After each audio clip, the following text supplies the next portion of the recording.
Hey, what's up guys? In this video we're going to talk about the type of user defined function with argument and return value. So these are the type of function which takes argument and also returns value. We use the parameter list to receive the argument, and the return type can be any of the valid data type. So in this example program we are going to create one function which will take argument and also it is going to return value. So first we have the return type of the function.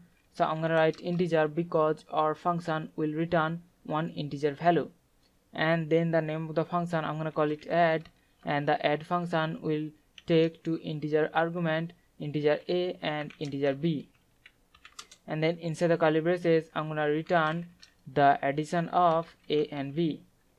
Now inside the main method I'm gonna create one integer variable result which will hold the returned value from that add function.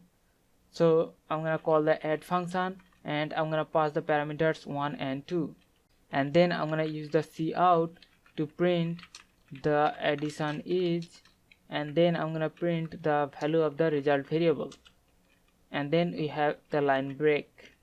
So we have created one function which is taking argument and also returning one value.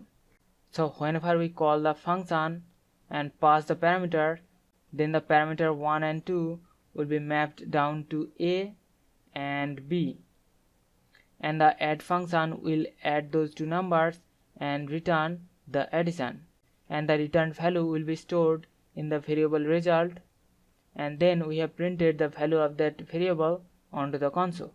So now I'm gonna save this program and I'm gonna run the program, and you can see the output, the addition is 3. So this way we can create one function which can take argument and also can return value. So hope you understand the concept. We'll see you in the next one. Thank you.